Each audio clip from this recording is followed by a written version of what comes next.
सकते हैं? नहीं, जिला अध्यक्ष बनवाया था तो हमने तो 10 में 9 सीट का जीत की गारंटी दिया था, 9 सीट जीते भी थे। और इसके बाद फिर जो है से चुनाव हुआ दोबारा, चुनाव में ही बहुमत हमारे ही पक्ष में आया और वहाँ फाइल मंगा लिया नीतीश जी, और वहाँ फाइल मंगा करके बदल दिए, हमको हटा दिए। लालू जी तो आपको मानते थे, तो फिर आप लालू जी भी जिस जिला घर से अध्यक्ष, वापसी क्यों नहीं किया उसी घर में? लालू जी भी जिला अध्यक्ष हमको बनाए थे। अच्छा, सम्मान दोनों ने दिया, लेकिन सम्मान उतना ही दिया जितना उनका काम निकल गया। आप देख रहे हैं बिहार आजकल और मैं हूं इमरान अली।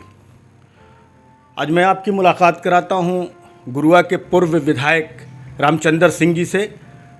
वर्तमान में रामचंद्र सिंह जी एनडीए में चले गए हैं। एनडीए से मतलब ये कि जीतन राम मांझी जी पूर्व मुख्यमंत्री बिहार के, जो अब एनडीए में गए हैं महागठबंधन को छोड़कर, और इन्होंने जीतन राम मांझी जी का साथ लिया है, उनके साथ गए हैं, उन्होंने इनको साथ लिया है। इसको लेकर हम जानेंगे कि इनकी जो विचारधारा रही है, जो इनकी राजनीति रही है, उससे विपरीत अब जब ये जीतन राम मांझी जी के साथ एनडीए में गए हैं, तो वर्तमान में सत्ता की, एनडीए में सत्ता और विपक्ष जो इंडिया, नया नाम है INDIA। हम जानना चाहेंगे रामचंद्र सिंह जी, आपका बिहार आजकल में स्वागत है। धन्यवाद। ये अचानक से आप एनडीए में कैसे चले गए? एनडीए में जाने के पीछे मेरा एकमात्र कारण है कि आजकल की राजनीति में ऊपर में कोई बॉस होना चाहिए जो आपका वेल विशर हो, और इन दिनों में बिहार की राजनीति में मेरा कोई वेल विशर नहीं है। नहीं, नीतीश जी और लालू जी भी तो आपके रहे हैं। रहे नहीं, सब अपने अपने दांव में रहते हैं। नीतीश जी, इनको तो एहसान फरामोश कहना चाहिए। आपको तो इन्होंने जिला अध्यक्ष बनाया था, तो वो आपको भी कह सकते हैं। नहीं, जिला अध्यक्ष बनवाया था तो हमने तो 10 में 9 सीट का जीत की गारंटी दिया था, 9 सीट जीते भी थे।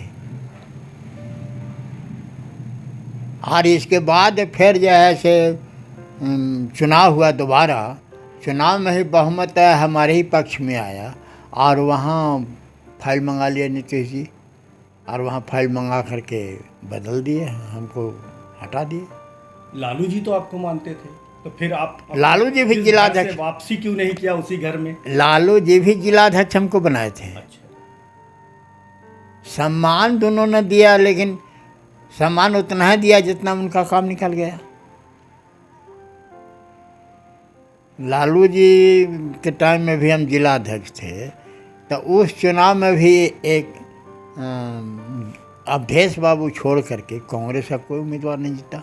लेकिन मांझी जी तो कब किधर रहेंगे, वो उनके बारे में कहा जाता है कि वो घाट घाट का पानी पी चुके हैं। राजनीति का फैशन है। कांग्रेस से उन्होंने शुरुआत की, फिर वो जनता दल में, राजद, जदयू, फिर पार्टी बनाई उन्होंने, कभी वो महागठबंधन में, फिर कभी एनडीए में। तो उनके बारे में तो सुबह में खबर कुछ आई है, शाम में कुछ आ सकती है। फिर आपका क्या होगा?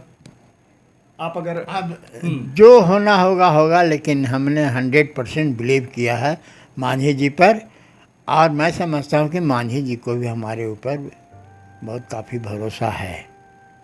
मतलब ये कि गठबंधन के साथ नहीं गए हैं आप, मांझी जी के साथ गए हैं। वो अब जहाँ रहें। हाँ, वो जहाँ रहें, जो करें। अच्छा, अब बार बार निकाह तो नहीं ना होता है। अच्छा, फाइनल निकाह कर लिया आपने? हाँ हाँ। अच्छा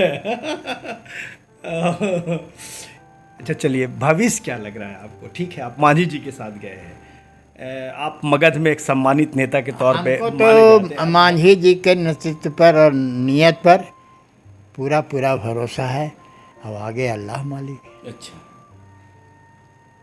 ये जो इंडिया नाम है, तो एनडीए वाले बड़े नाराज़ हो रहे हैं कि इन्होंने, हम कैसे बोले कि इंडिया वाले ऐसे हैं, इंडिया वाले वैसे हैं। इस नाम को लेकर क्या कहेंगे आप? उन्होंने देखिए, तो मुश्किल में डाल दिया है एनडीए वालों को इंडिया नाम रखना। नहीं, ये तो सेंसिटिव नाम है जी, सेंसिटिव नाम है। उन्होंने बड़ी चतुराई और बड़ी चालाकी से नाम इंडिया रखा है। इसका पूरी संभावना है कि इंडिया वाले कुछ भी कर लें, चुनाव तो उनको हारना ही हारना है। और उस समय बहुत बदनामी होगी कि इंडिया हार गया। लेकिन इंडिया वाले कहते हैं कि वो सिर्फ महंगाई पर रोक लगाए नहीं, बेरोज़गारी पर रोक लगा नहीं, सिर्फ धार्मिक उन्माद फैलाकर या जातीय बात कहकर धर्म की राजनीति करके वो सिर्फ वोट हासिल करना चाहते हैं। देखिए, इस विषय में तो बहुत पहले डॉक्टर लोहिया ने अपने जीवन काल में ही पार्लियामेंट में कहा था। उसमें प्राइम मिनिस्टर नेहरू जी हुआ करते थे और फर्रुखाबाद से चुनाव जीत करके डॉक्टर लोहिया गए थे। उन्होंने कहा था एड्रेस करके ये नेहरू जी को, ये है हिंदुस्तान के कट्टर ब्राह्मण, अगर तुम चाहते हो कि हिंदुस्तान के सरजमी पे फिरकादाराना वारदात ना हो, फिरकावाराना, हाँ, तो यहाँ के जितने हिस्ट्री लिखने वाले लोग हैं, किसी भी जाति किसी भी धर्म के हैं, उनको बैठाओ और उनको कहो कि वो लिखें कि 1526 में हिंदुस्तान की धरती पर आने वाला बाबर विदेशी था, लेकिन हुमायूं का जन्म हिंदुस्तान के एक राजपूत घराने में हुआ, अकबर का जन्म भी एक राजपूत घराने में हुआ। ये सारे के सारे हिंदू हैं और हिंदुस्तानी हैं। लेकिन मन के किसी कोने में नेहरू जी को भी एक चोट छिपा हुआ था कि जातीय विग्रह करके, जात पात का विग्रह करके, हिंदू मुसलमान करके, सिख ईसाई करके किसी भी तरह से सत्ता में बने रहे। हिंदुस्तान के समाज में हिंदू, मुसलमान, ईसाई, सिख, पारसी ऐसे भी डॉक्टर लोहिया के ज़माने में, नेहरू के ज़माने में भी लिखा जाता था, भारत माँ के 4 सिपाही, हिंदू, मुस्लिम, सिख, ईसाई। और इन्हीं चारों के कुर्बानी पर आज भी देश की आज़ादी टिकी हुई है। तो ये सब बात अब आजकल देश का भविष्य क्या लग रहा है सर? और देश का भविष्य उस दिन तो हम लोग नहीं रहेंगे। उसे डॉक्टर लोहिया को अगर फॉलो किया होता तो आज इस देश में इस तरह का विभाजनकारी नारे लगाए नहीं जाते, विभाजनकारी लड़ाइयाँ नहीं होती, क्योंकि हर बच्चा जानता है कि हम हिंदुस्तानी हैं, नहीं जानता कि हम सिख हैं कि सैयद हैं कि पठान हैं कि जोल्हा हैं कि अंसारी हैं, नहीं जानता कि हम दांगी हैं कि कुर्मी हैं कि क्या है।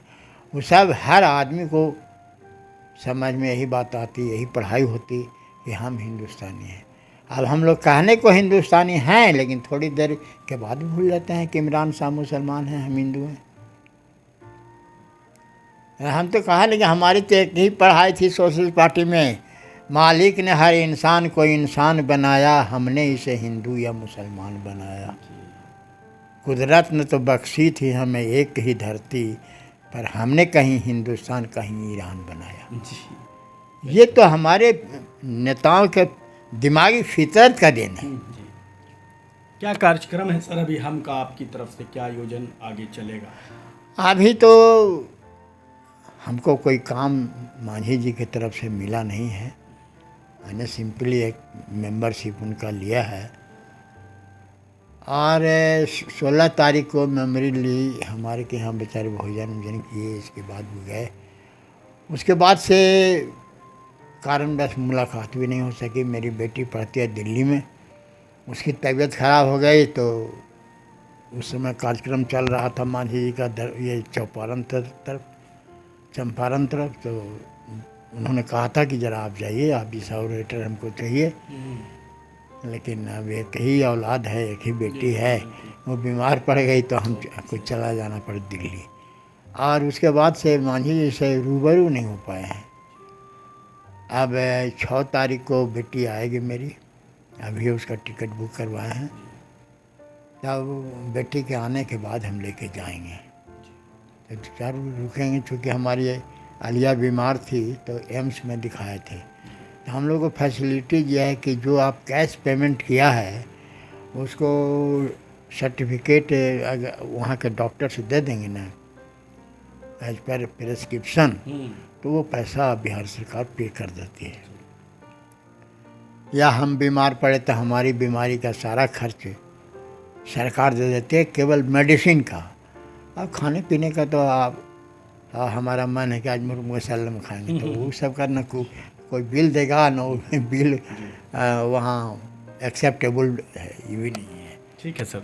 हम लोग बीमार भी पड़ते हैं तो दवा दारू के लिए पैसा मिलता है, और पेंशन तो मिलता है।